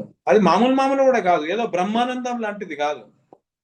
దానికన్నా ముందు వైకుంఠానందం ఉంటుంది, అది కూడా కాదు. ఐశ్వర్యంతో ఉన్నది. దానికన్నా ద్వారకానందము, మథురానందము, బృందావనానందము, బ్రజరస్ అంటారు దాన్ని. బ్రజరస్ కూడా కాదు, డైరెక్ట్ గా అన్నిటికన్నా పరాకాష్ట అయిన రాధాకృష్ణుడు ఉన్నటువంటి క్రీడలు ఉంటాయి కదా, పర్సనల్ క్రీడలలో నన్ను సఖీ రూపంలో ప్రవేశపెట్టడానికి మీకు గురుగారు వస్తున్నారు. అంటే ఈ జన్మలో ఇట్లా వచ్చింది మీకు గురుగారు, వేరే ఎట్లా వచ్చిండ్రో తెలియదు మాకు. అది ఇవ్వడానికి పోతే నేను ఎక్కడో కొట్లాడుకుంటున్నా చూడండి. ఒక శూకరము లాగా ఒక అజాములు అనేటోడు ఉండే, వేష బ్రాహ్మణ ఇంట్లో నుండి వేదం చదువుకొని ఒక వేషకు అలవాటు పడిపోయి అన్నది లేచండి. నేను పొద్దున్న లేస్తే గురువు గారు నాకు అమృతాన్ని తాగాలనుకుంటే టీవీ చేసుకొని ఆ వేషాలను చూస్తుంటాను. అర్ధనగ్నంగా నా ముందర డాన్స్ చేస్తుంటే నా రూమంలో కోట్ల కొద్ది అజామిలు ఉన్నారు. అంత నీచుండి. అవునా? ఓ పంది ఉన్నది, ఏదో దానికి అదొక తినేసి ఇదైతుంది, తృప్తి పడుతుంది. అంత పంది కన్నా అధ్వానము. బర్గర్ రూపంలో అది తింటుంటా, శుష్కమైన పదార్థాన్ని. ఇంకేదో రూపంలో తింటుంటా, కోకోకోలా రూపంలో తింటుంటా, ఇంకేదో రూపంలో. ఆ పందైనా ఆ స్టూల్ ఒక్కటి తిని సుఖపడుతుంటది. నేను ఎన్ని రకాల విష్ట తింటుంటా అంటే, విషాన్ని కానీ లేకపోతే స్టూల్ని అసలు వర్ణించడానికి కూడా వీలు కాదు. వీడు ఏం పశువు అని చెప్పేసి విచిత్రమైన పాపి వీడు. అసలు ఇవన్నీ చేసుకుంటాడు. నేను పాపన్యాన్ని కూడా ఒప్పుకోను. నేను పందికైనా చాలా మంచోండి, నేను అజామిల్ అంత చెడ్డోండి ఏం కాని అనుకుంటుంటాను. ఇంత విచిత్రమైన పాపి. పొద్దున్న లేస్తే అజామిలుడు చేయని పనులన్నీ చేస్తుంటా. పొద్దున్న లేస్తే పంది కూడా చేయని పనులు చేస్తుంటాను. నేను ఊరికే అదేదో కొంచెంసేపు దీని ఊరుకుంటది. నేను అట్లా కాదు, మాటికి అది కావాలి, ఇంకో రుచి కావాలి, ఇవాళ ఈ హోటల్ కావాలి, అదో ఇంకోటిగా. నేను ఇట్లా నువ్వు నాకేమిచ్చే ప్రయత్నం చేస్తున్నావు గురువా? నికుంజ రస్ అని ఎక్కడో ఉన్నది, బ్రహ్మానందం కన్నా కూడా అందమైన దాన్ని ఇవ్వడని నేను ఇట్లా చేసుకుంటున్నా. నేను ఇంత దీనమైన స్థితిన గురుదేవ్ అని అంటాం కదా.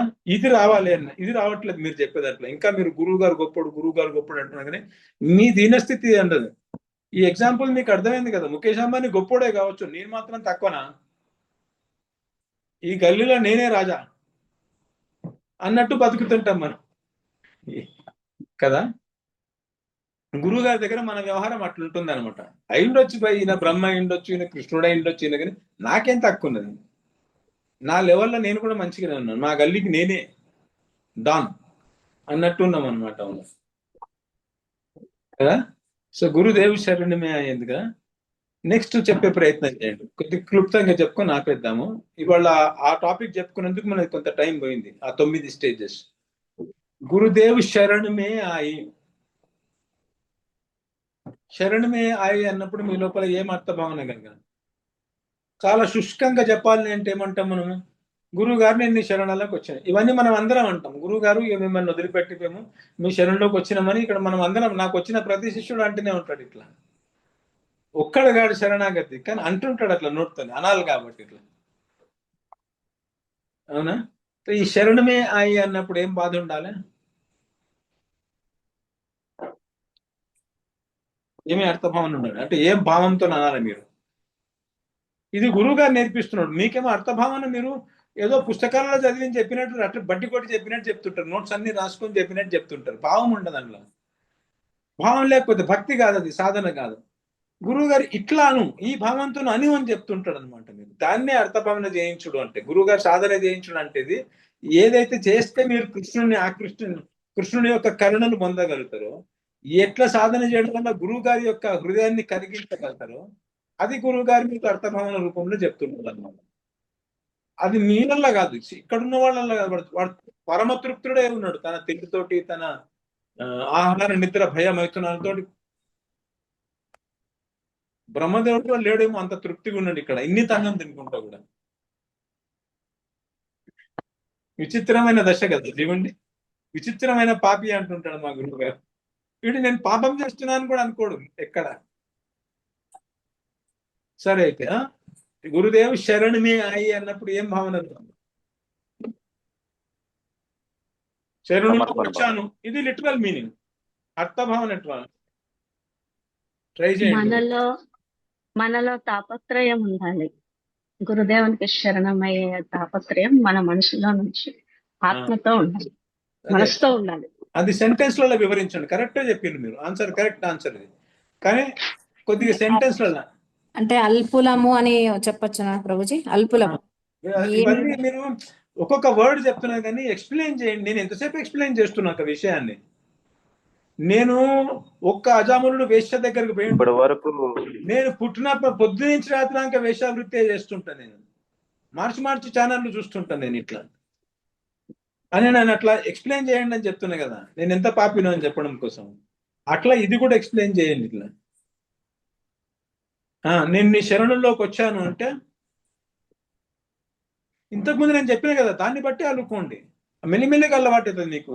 ఇంకా అంతఃకరణ శుద్ధి అవుతున్నా కొద్ది మీ లోపల అర్థభావన అవుతుంది. ఇప్పుడే నేను ఎక్స్పెక్ట్ కూడా చేయను, మీకు వస్తే అనుకోను. కానీ ఆల్రెడీ నేను ఒక అరగంట చెప్తున్నా కదా గురుదేవ్ అంటే మీనింగ్ ఏంటో.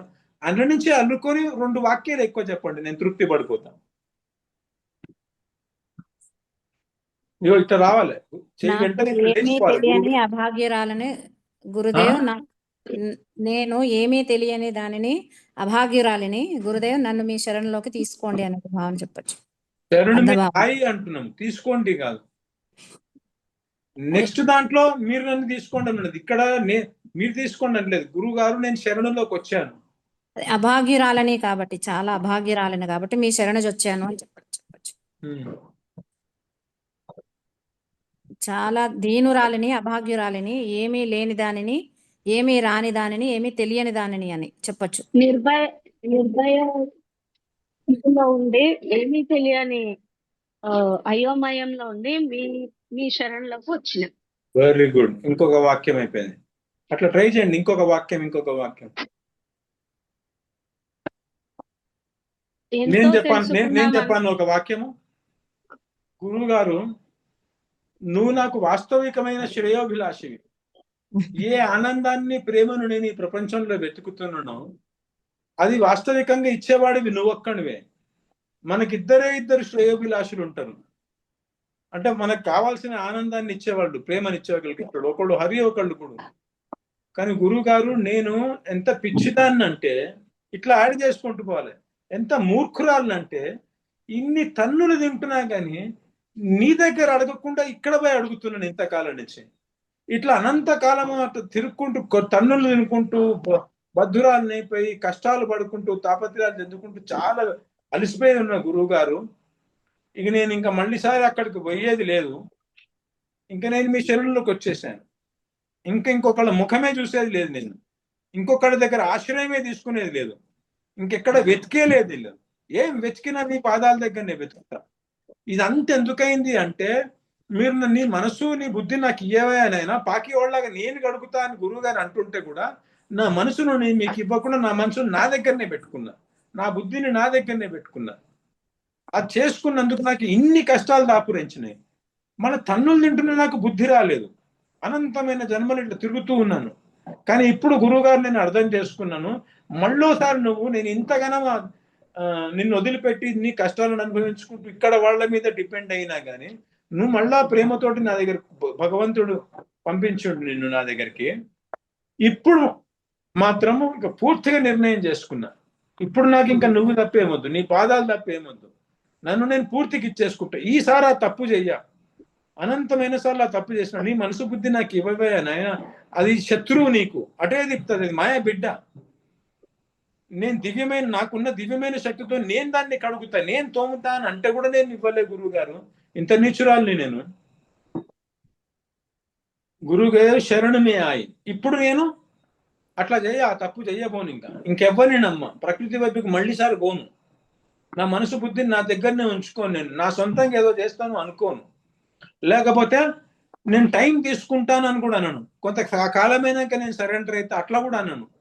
ఎందుకంటే మాయకి ఏం కావాలంటే, మీకు ముందు కూడా చెప్పాను, మరోసారి జ్ఞాపకం చేస్తున్నాను, ఇగో ఈ జ్ఞానం అంతా పెట్టుకొని ఇట్లా ఇట్లా ఇట్లా రావాలి గురువు దగ్గర విన్నప్పుడు. ఈ చేయి ఇట్లా ఇక్కడి నుంచి ఇట్లా పోవద్దు అసలు గురువు ముందర. అవునా? ఇట్లనే ఇప్పుడు నా చేయి ఎట్లా పట్టుకున్నా చూసిండ్రు, అప్పటి నుంచి ఇట్లనే ఉన్నది. ఆ మాట రాంగ్ నోట్ల నుంచి ఇట్లా అంటే ఆటోమేటిక్ గా అట్లా వచ్చేయాలి గురువు ముందర పోగానే. ఇట్లా పెట్టడంలో దాని అర్థం అదే, నమః అని. అంటే నా మనస్సు నాది కాదు, నేను నా వాడిని కాను, నీ వాడిని అని. నీ వాడిని అని ఇట్లా అయిపోవాలి చేయి ఒక్కసారి. ఇది పోదు, నా చేయి పోవట్లేదు చూసిండ్రు, అప్పటి నుంచి ఇట్లనే ఉంటున్నది. ఈ మాటలు ఉట్టి ఇట్లా కూర్చొని చెప్పట్లేదు, నేను ఇట్లా చెప్తున్నాను. ఆటోమేటిక్ అట్లా అయిపోవాలన్నమాట. నేను నా వాడిని కానండి. అయితే ఒక శ్లోకం ఉంది, జ్ఞాపకం ఉంచుకోండి. భయం ద్వితీయాభినివేశదస్య ఈషాదపేతస్య విపర్యయో స్మృతి తన్మాయయా అత బుధ ఆవదేత్వం భక్త్యైకయా ఈశం గురుదేవతాత్మ. ఇది భాగవతంలోని జం శ్లోకం. ఏ భయావహమైన దశ నేను తెచ్చుకుంటున్నాను మాటి మాటికి గురుదేవ. ఇది దేని వల్ల వచ్చింది? భయము ద్వితీయాభినివేశత. అంటే నీ మీద హరి గురు మీద అభినివేశం ఉండకుండా, ఆసక్తి ఉండకుండా, అటువైపు దృష్టి ఉండకుండా రెండో వస్తువు అయినటువంటి ప్రకృతి మీదకి పోయినందుకు వచ్చింది.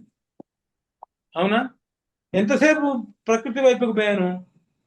గురువు గారి దగ్గర నుంచి ఇట్లా కనబడుతుందా నా వేళ్ళు రెండు? ఒక్క సెకండ్ ఇట్లా పక్క జరిపాను, ఒక్క సెకండ్. మీకు ఎట్లయితే గురువు గారితో ఎప్పటికీ ఇట్లా అంటుకొని ఉంటారో, చచ్చిన మాయ మీ ముందరికి రాలేదు. మీ గురువు గారి దగ్గర వచ్చి నిలబడే ధైర్యం కూడా లేదు మాయకు. విలజ్యమానయ యస్య స్థాతు మీక్షాపతే అముయ. అంటే ఎక్కడైతే గురువు ఉంటాడో, ఎక్కడైతే హరి ఉంటాడో, మాయ అనేటువంటి తల ఉంచుకొని లజ్జ అంటే తెలుగు సిగ్గుపడ్డం. విలజ్జమానయ యస్య స్థాతు అంటే నిలబడ్డం. ఈక్షాపతే అంటే గురువు గారి కన్ను ఎక్కడ దాకా పోతుంటుందో అక్కడ మాయకు వచ్చి నిలబడ్డానికి ధైర్యం లేదు. ఇట్లా తల ఉంచుకొని అక్కడి నుంచి పారిపోతుంది ఆటోమేటికల్. కానీ ఎప్పుడు వస్తుంది మాయ? ఒక్క సెకండ్ గురువు గారి పాదాలు మించి జరిగేసి, అంటే గురువు గారి మీద ఇట్లా నిలిచినే బదులు కొద్దిగా సత్వంలోకి వచ్చేసి అనుకో, ఒకటే ఒక సెకండ్, అంత స్పేస్ చాలు మాయ అళ్ళకి వచ్చేస్తుంది. అవునా? ఒక్క సెకండ్ గ్యాప్ ఇస్తేనే చికెన్ ఇట్లా వచ్చేస్తే మాయ, ఇక మన గత ఎక్కడుంది? మనకి ఏమైనా ఛాన్స్ ఉందా అసలు? ఇప్పుడు మీ లోపల ఏం భావం రావాలి? గురువు గారు ఒక్క సెకండ్ కూడా కాపియ గురువు గారు ఈసారి. మీరు మాటికి నాకు చెప్పిన పాదాల నొడలకు హరి పాదాలను వదలదు, గురువు పాదాలు వదలంటే ఒక్క సెకండ్ గ్యాప్ ఇస్తేనే మాయా చిక్కని వస్తే నేను ఎంత లాపర్వాహి చేసుకుంటూ పోతున్నా అంటే, చేద్దాం మెల్లగా చేద్దాం, ఇంకా వయసు ఉంది కదా నాకు, ఇంకా కొన్ని ఉన్నాయి కదా నాకు, అవన్నీ అయినాక చేద్దాం మెల్లగా. ఇంకెక్కడ మాయనైతే లెఫ్ట్ రైట్ చెండు లెక్క ఆడుకుంటుంది. ఒక్క సెకండే దానికి చావాలంటే మనం మిలియన్ల సెకండ్లు ఇస్తున్నాం దానికి. ఇక లెఫ్ట్ రైట్ రిపీట్లు కొట్టడం వస్తుంది మళ్ళా. ఇది నాకు అనుభవంలోకి ఉన్నది. అందుకనే ఏం చేస్తామంటే గురువు గారు అట్లా ఇదంతా భావన రావాలన్నమాట. ఈసారి ఒక్క సెకండ్ గ్యాప్ ఇవ్వ గురువు గారు, నన్ను నేను మీకు ఇచ్చేస్తున్నాను అంటే ఇవాళ అంటారో ఎప్పుడు అంటారో కానీ ఇట్లా అనాలి అని చెప్తున్నాను నేను. ద్వితీయాభినివేశ దశ ఈషాదపేతస్య అంటే భగవంతుడి నుంచి, ఈశుడు అంటే గురువు కూడా, గురువు నుంచి కొద్దిగా ఒక సెకండ్ పక్కకి జరిగితే మాయ అనేటువంటి చక్కం ఈషాదపి విపర్యయో స్మృతి అంటే గురువు గారిని మర్చిపోయి మాయలు పడిపోతాం అనమాట. ఒక్క సెకండ్ పక్క జరిగినందుకు ఇక మళ్ళా ఉపభోగము, తాపత్రయాలు, బద్ధావస్థ 84 లక్షలు ఏనును. 84 లక్షలు ఏళ్ళ తర్వాత 432 864 కోట్ల సంవత్సరాల తర్వాత అట్లాంటి ఎన్నో మల్టిపుల్ టైం మళ్ళా ఛాన్స్ దొరికింది. ఎంత లాపర్వాహి చేసినందుకు దొరికింది? ఒకటే సెకండ్, ఒక్క సెకండ్ ఇట్లా జరిగినందుకు చిక్ మన వచ్చింది, స్టార్ట్ అయిపోయింది. మళ్ళీ ఎప్పుడో 10 కోట్ల సంవత్సరాల తర్వాత వచ్చినాయి ఇక్కడికి నేను, 10 లక్షల కోట్ల సంవత్సరాల తర్వాత. ఈషాదపస్య అయితే విపర్యయోస్మితి అంటే విపరీతమైన అటు వెళ్ళిపోయినా. ఎందుకు పోయినా అంటే ఒక సెకండ్ గ్యాప్ వదిలేందుకు అటెందుకు పోగలేదు అంటే మాయ చేసింది. మాయకేమన్నా ఎందుకు మాయ ఎట్లా చేయగలిగింది అంటే మాయకు 2 శక్తులు ఉంటాయి, ఆవరణాత్మిక శక్తి, విక్షేపాత్మిక శక్తి. ఆవరణాత్మిక శక్తి ఏం చేస్తుంది? నేను గురు దాసుణ్ణి, నేను ఆత్మను దాసుణ్ణి పరికరుణ్ణి అనుకోవాలని చెప్పినా కదా, అది మర్చిపోయేటట్టు చేస్తుంది. ఆ ఒక్క సెకండ్ గ్యాప్ ఇస్తే నేను ఆత్మని, నేను గురువు గారి యొక్క దాసుణ్ణి, భగవంతుని యొక్క పరికరుణ్ణి అనే విషయం మర్చిపోయేటట్టు చేస్తుంది. అని ఆవరణ అంటారు. ఆవరణ అంటే అర్థమైంది తెలుగులో కవర్ చేయడం. పర్దాతో ఆవరణ చేస్తాం కదా మన ఇంటిని, కవర్ చేసేసింది. నెక్స్ట్ ఏం చేసింది, దానికి ఇంకోటి ఏముంది, విక్షేపాత్మక శక్తి అని ఉంది. విక్షేపాత్మక అంటే నేను ఇంకేదో అనుకునేటట్టు చేస్తుంది. అంటే నేను పలానా ఇంటి వాడిని, పలానా స్త్రీని, నేను ఇట్లా ఉంది, నాకు ఈ రుచులు ఉన్నాయి అనుకునేటట్టు చేస్తుంది. కథం అయిపోయాను. అందుకని ఏం చేయాలి, భగవంతుని వదిలిపెట్టినందుకు అట్లయింది కాబట్టి ఎప్పుడు చూసినా కానీ భగవంతుని మీద మనసు లగ్నం చేసి పెట్టేశాలి, ఫిక్స్ చేసి. అత బుధ ఆభజేత్తం, బుద్ధిమంతుడు భగవంతుడిని ఆరాధన చేస్తాడు. ఎట్లా చేస్తాడు, గురుదేవతాత్మ, గురువును దేవతలాగా ఆత్మలాగా అనుకుంటూ. సో ఇప్పుడు గురుదేవ్ అనేది ఇక్కడ వచ్చింది కదా, దేవతలాగా అనుకోవడం అంటే ఏంటిదంటే, దేవత అంటే ఏంటిదంటే మనల్ని శాసించేవాడని. సో ఆయన శాసనాన్ని పాటించే ఉంటా కానీ ఆయన శాసనానికి ఉల్లంఘించి ఒక్క సెకండ్ బయటికి పోను నేను. అంటే ఆయన శాసనం లేని పని అసలు చేయనే చేయాలి. ఆయన శాసనాన్ని ఎప్పుడు ఉల్లంఘించా. అవునా. ఆత్మ అంటే ఏంటిదంటే, ఆత్మ అనే శబ్దానికి ప్రియుడు అనే అర్థం కూడా ఉంది. సో గురువు గారిని ప్రియుడు లాగా చూస్తా. ప్రియుడు లాగా చూడడం అంటే ఏంటంటే కేవలం శాసనాన్ని పాటించడమే కాదు, ఆయనకు తృప్తికరంగా చేస్తా అనమాట. సో గురుదేవ్, నేను ఒక్క సెకండ్ గ్యాప్ ఇస్తేనే, ఒక్క సెకండ్ గ్యాప్ ఇస్తేనే నా పరిస్థితి దీనంగా ఎట్లా వచ్చింది, తన్నులు తిన్నా మళ్ళీ వచ్చినా, ఇక నేను అలసిపోయినా, ఇక మళ్ళీసారి ఇట్లా తప్పు చేయదలుచుకోండి గురుదేవ్, నేను ఇక నన్ను పూర్తిగా సమర్పణిస్తుంచుకుంటాను. ఒక్క స్వత్వం ఉంచుకోను, ఒక్క సెకండ్ నీ పాదాలు వదిలిపెట్టను, ఒక్క సెకండ్ కూడా నా మనస్సును, నా బుద్ధి నాది అనుకోను, నీది అని అనుకుంటా. నేను నువ్వు ఎట్లా చెప్తే ఆ ఆదేశాన్ని పట్టించుకుని పోతాను. నువ్వు ఏ సాధన చేస్తే ఆ సాధన చేస్తాను గురువు గారు, ఇక నా వల్ల కావట్లేదు, ఇంకా నాకు దిక్కు దోచట్లేదు. ఎవరెవరి మీద నేను ఆశ్రయం తీసుకొని ఉన్నానో వీడు నన్ను కాపాడతారు, నా ఐశ్వర్యం నన్ను కాపాడుతుంది, నా అందం నన్ను కాపాడుతుంది, నాకున్న తెలివి నన్ను కాపాడుతుంది అని అనుకున్నాను. నా బంధువులు కాపాడతారు, నా పిల్లలు కాపాడతారు. కాపాడడం అంటే ఉట్టిగానే ఇల్లు ఏర్పాటు చేయడం కాదు, ఆనందము ప్రేమ ఏదైతే కోరుకుంటున్నా వీళ్ళందరూ ఇస్తారు అనుకున్నాను. అనంతమైన టైమ్స్ ట్రై చేసి చూసా గురువు గారు, లాభం లేదు. ఇది మీరు చెప్పారు కూడా, నాకు అనంతమైన సార్లు చెప్పారు కూడా, వినకుండా నేను ఊరుకూరికే గ్యాప్ ఇస్తా అన్న. మీరు ఒక్క సెకండ్ గ్యాప్ ఇవ్వక నైనా అంటే నేను ఏళ్ల తరబడి గ్యాప్ ఇస్తూ పోయినా. ఇంకా నాకు ఇంకేమైనా గతి ఉందా? అందుకనే గురుగారు ఈసారి మాత్రము నేను కొల్లు నిర్ణయించుకున్నా, ఒక్క సెకండ్ వదిలేదు, మీ పాదాలను పట్టుకోలేదు లేదు, ఇక్కడ జరిగేది లేదు ఇక మీ దగ్గర నుంచి. దీని నెక్స్ట్ అబుతోలో మోయి అపనాయం వస్తుంది. ఇప్పుడు గురుదేవ్ నేను శరణులో అయ్యి అంటున్నా, గురుదేవు నేను శరణులో వచ్చాను అంటే ఇంత భావన రాయాలి. గురుగారు ఎవరంటే నన్ను ఇంత పతనం చేసుకుంటున్నా కానీ మాటిమాటికి వస్తున్నాను, నిజమైన శ్రేయోభిలాషి.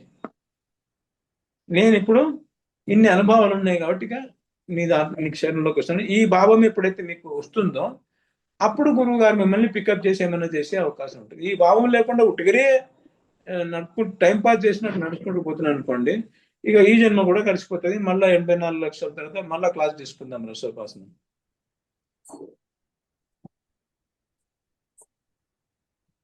చెప్పండి, ఏమైనా లాస్ట్ మినిట్ ఉందా? ఏం చెప్పేది, మేమేం చెప్పలేం ప్రభుజీ, మీరు చెప్పింది వినడం అంతే.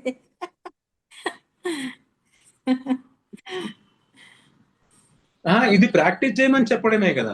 అదే ప్రభుజీ, అని మీరు చెప్తుంటే కూడా చెప్పింది మీరు ఎవరు చెప్పలేరు, నాకు తెలుసు కదా. అంటే మీరు చెప్తుంటే అర్ధభావంలోకి వెళ్తుంటే అర్ధభావాన్ని మమ్మల్ని చూసుకుంటే ఇంకా ఎంత రీచ్ అవ్వాలనిపిస్తుంది. గురువు గారు ఈ చెప్పిన అర్థభావన నా సొంతంగా నేను చేయలేను కాబట్టి గురువు గారు ఈ అర్థభావన చేయిస్తుంది.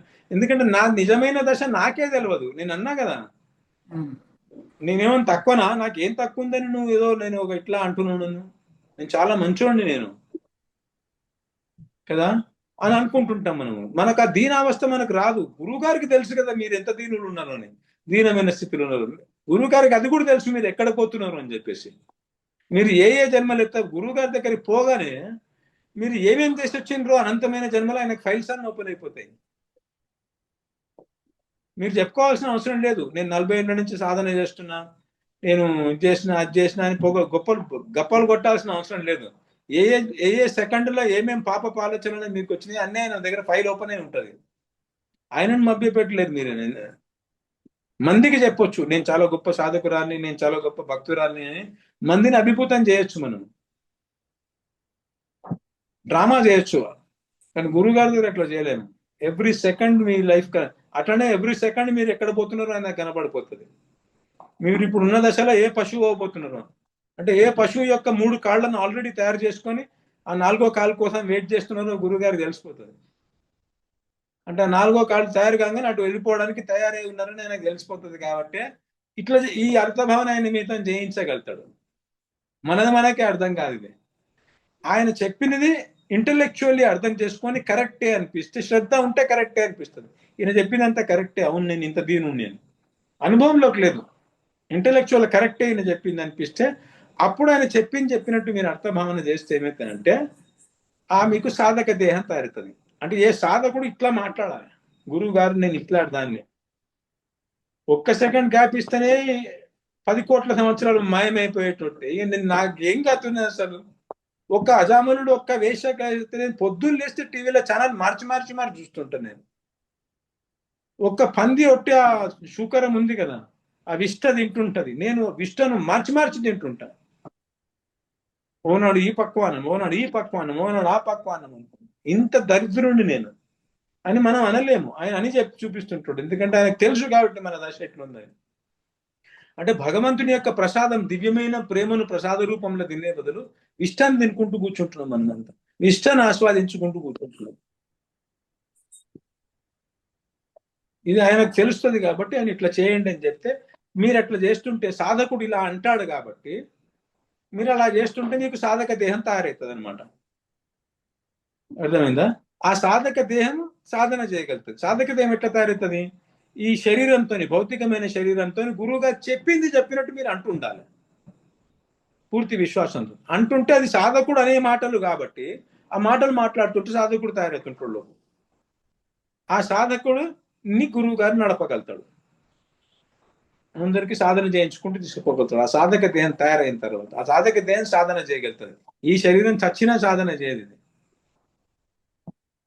ఈ లెక్చర్ గాంగనే మళ్ళీ టీవీ ఆన్ చేసుడు, ఎవరితో ముచ్చట్లు పెట్టుడు, పలానా తిన్నుడు, డబ్బా తీసుకొని ఇదే నడుస్తుంటాయి.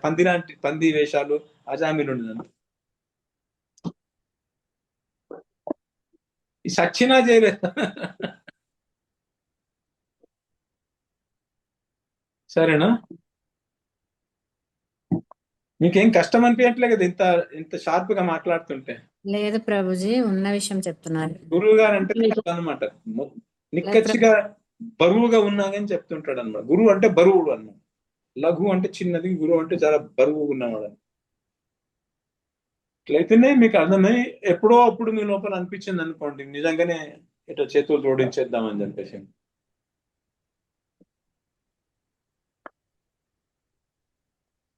ఆపేద్దామా? నవ్వుతున్నారు ఎందుకు? శ్రీవాణికి ఎందుకు నవ్వొస్తుంది?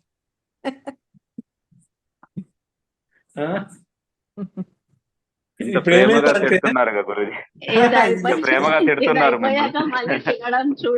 ఇప్పుడు ఏం భయం అవుతున్నదంటే శ్రీవాణికి ఇప్పుడు ఓంగనే ఏమైనా డబ్బా తెరిస్తే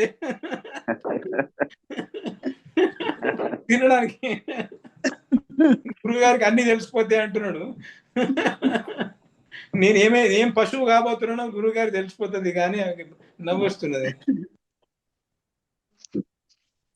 సరే అయితే ఏమైతే మీ శరణంలోకి వచ్చాం కదా ప్రభుజీ, మాకు భయం లేదా? సరేనా? రాధే రాధే. రాధే గురవే నమః. బాగా చింతన చేయండి, అర్థభావన ప్రాక్టీస్. ఇక్కడి నుంచి వినుడు పోయి తగ్గించాలి. ఇక ప్రాక్టీస్ ఎక్కువ చేయాలి. ఎందుకంటే చాలా సీరియస్ విషయాలు వస్తున్నాయి. సాధన వచ్చేసింది ఇప్పుడు. కూర్చొని అన్ని రాసుకొని ఆ భావనను తెచ్చుకునే ప్రయత్నం చేయండి. నేను చెప్పిందని తెచ్చుకొని చేయడమే కాకుండా ఆ పంది ఏం చేస్తుందో, అజామిలుడు ఏం చేస్తుందో ఇవి చేయడం బంద్ చేయండి. కనీసం